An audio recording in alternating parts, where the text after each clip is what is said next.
So I'm Yukari Katsura from National Institute for Materials Science, Japan, and I'm going to talk about my Starrydata dataset with experimental thermoelectric properties of over 50,000 samples from literature. So research styles are usually like using telescope, so it enlarges a small region for this investigation.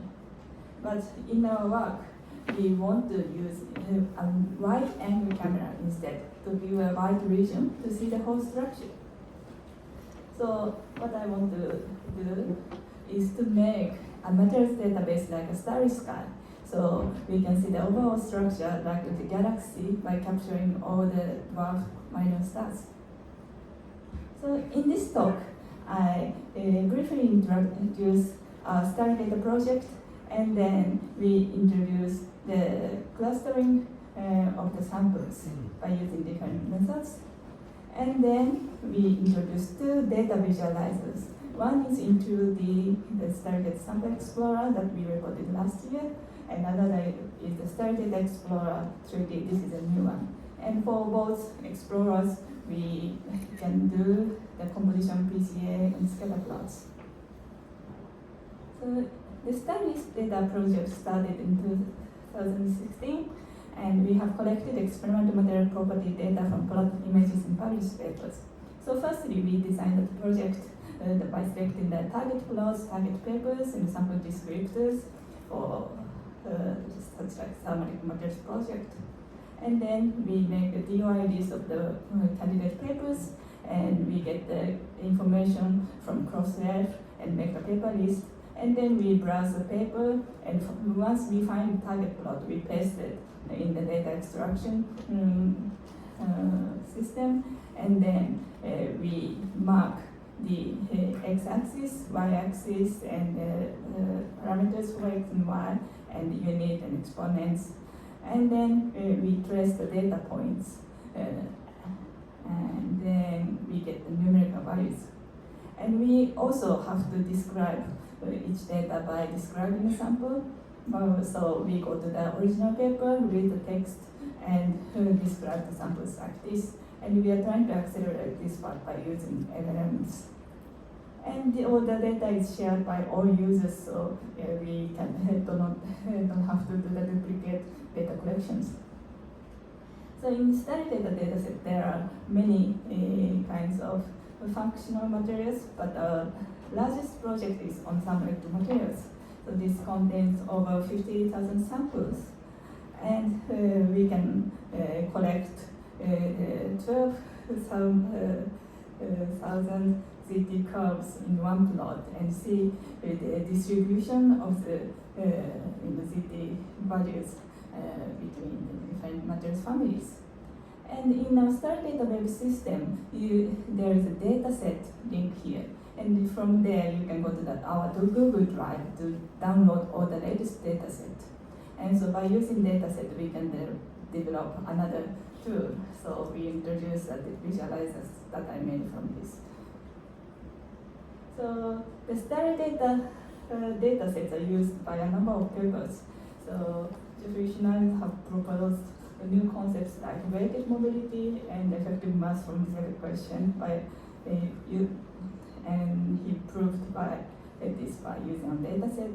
And the Dr. Liu has done the big data analysis on the device efficiency, and there are a number of machine learning works using Starrydata. So they are using the different methods. But the machine learning is still in development, so I hope many more people come to improve the machine learning methods. So from here, I introduce our data analysis. So we have mapped the compositions of the recorded samples by using the different methods. So firstly, I use the T-SNE methods and another the UMAP methods. And we can see the clusters of the samples.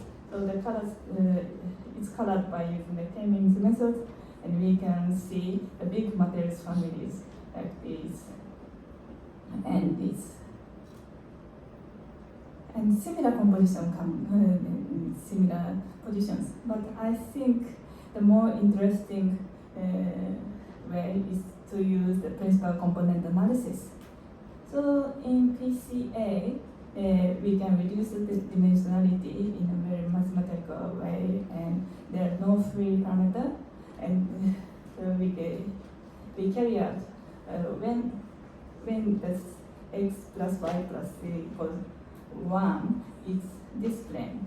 And when you do the PCA, it's viewed from the direction where this torsion is obtained. So we get the right triangle like this. So this is really like the Turner phase diagram.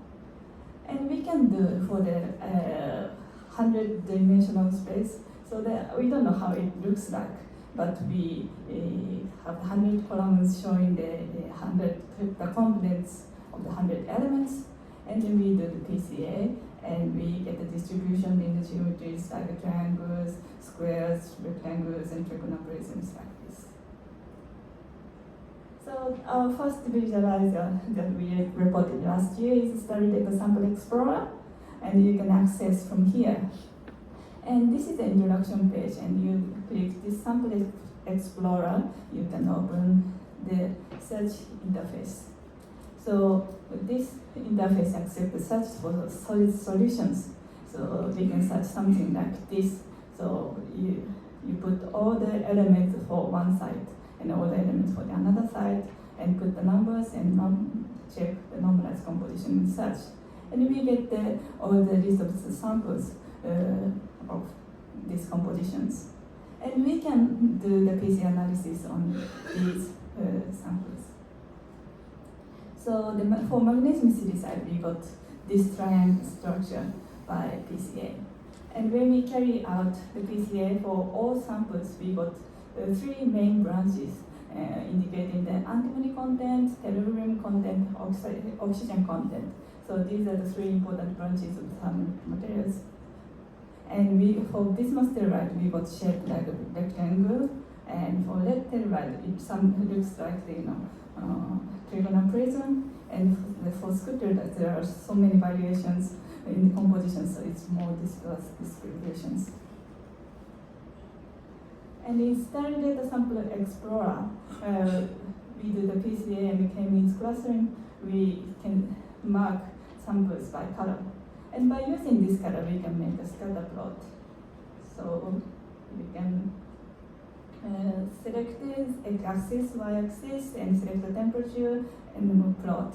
And when you put the mouse over, you can see the information of each data point. And you can zoom in from here, and then you can see in more details like this. And so you can see which sample is which like this. And this is our new Explorer, Starrydata Explorer 3D. So you can access from this URL. And then we have the scatter plots for the thermoelectric properties, and also the composition PCA for all samples and the different materials families. So I made this automatic classification, so it's not very accurate. But many samples are displayed between 400 kelvins and 700 kelvins. So first we tried these temperatures. So this is the composition vectors projected in 3D, so the PCA of all samples recorded in Starrydata.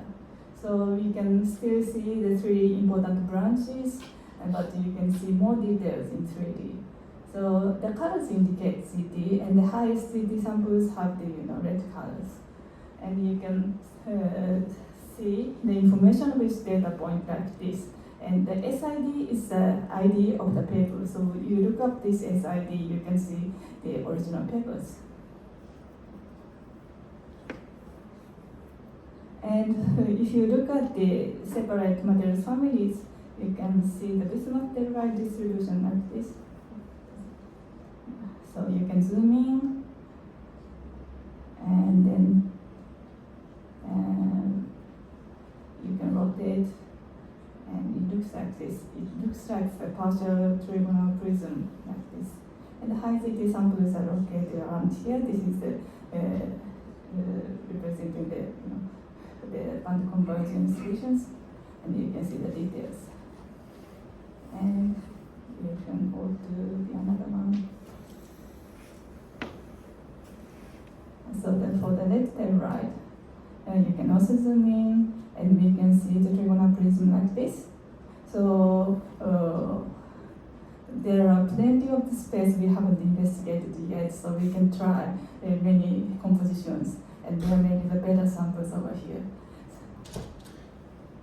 And finally, I would like to show the scatter plot of the Seebeck coefficient, the electrical conductivity, and thermoconductivity, the logic thermoconductivity, I mean. So this is like the Jonka plot. And then you can rotate these distributions. So the high ZT samples are seen at the bottom with the lowest logic thermoconductivities. And we can see that regardless of the material families, the high ZT samples are located in the common regions. So from this, you can see which are the high ZT samples and also the optimum ranges. So the universal trends of the optimum Seebeck coefficient and electrical conductivity are like this for these 400 kelvins. So yeah, you can look up this. So in summary, by using Starrydata wave system, we have collected this many data and we have developed these explorers. Okay, thank you for attention. Thank you.